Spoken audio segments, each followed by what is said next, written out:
the tech world was shaken. Pavel Durov, the elusive founder of Telegram, was arrested. French authorities apprehended him at Le Bourget airport. Durov, known for his commitment to privacy, now faced serious accusations.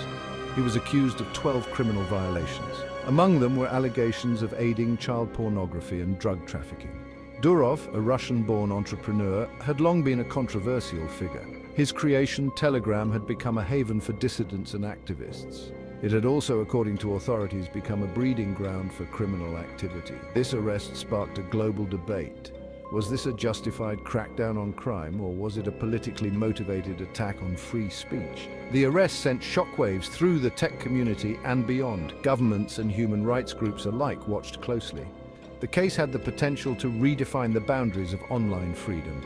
It also raised crucial questions about the role of technology in modern society. Durov's arrest was a stark reminder of the increasing tension between governments and tech companies. It highlighted the challenges of regulating a digital world that often operates beyond national borders. This arrest was about more than just one man. It was about the future of online communication and the balance between security and freedom in the 21st century.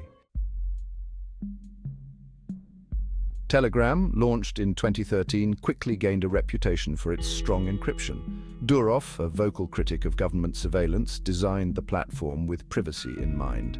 This made Telegram popular among activists and journalists working in repressive regimes.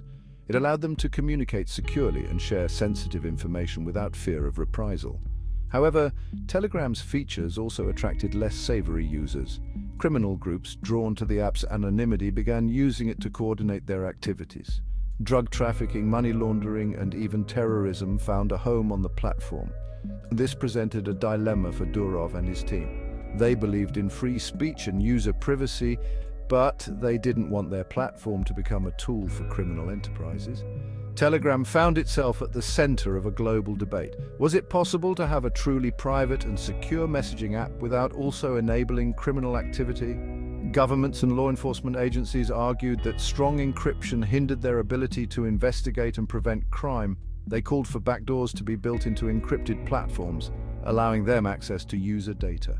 Privacy advocates pushed back, arguing that any weakening of encryption would put users at risk. They maintained that backdoors could be exploited by hackers and authoritarian governments. The debate over Telegram highlighted the complex challenges of regulating the internet in the 21st century.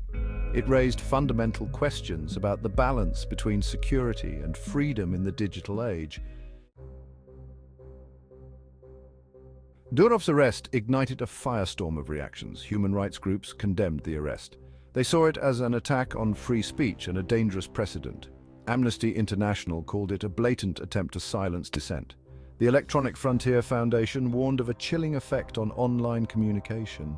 This arrest sends a terrifying message to those who rely on encrypted platforms to speak freely and safely.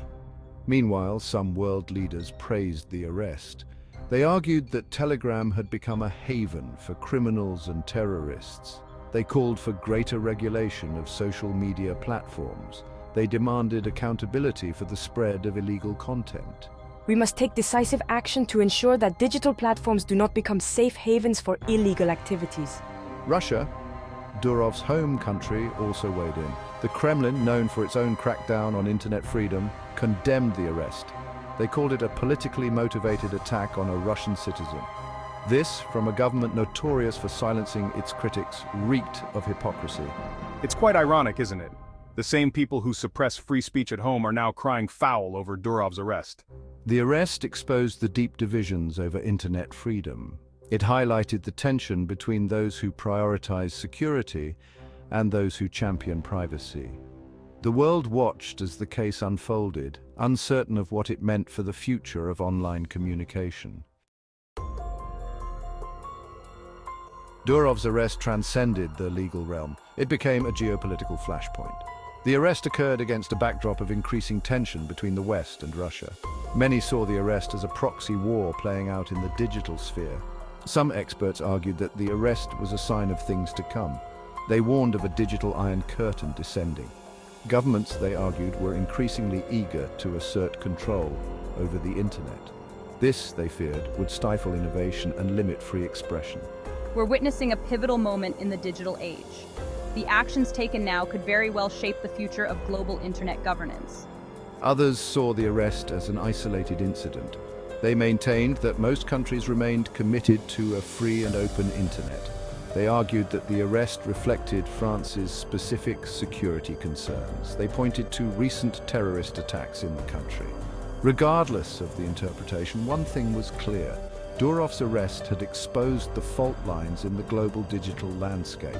It had raised uncomfortable questions about the balance of power in cyberspace. The world waited to see how the case would be resolved and what it would mean for the future of the internet.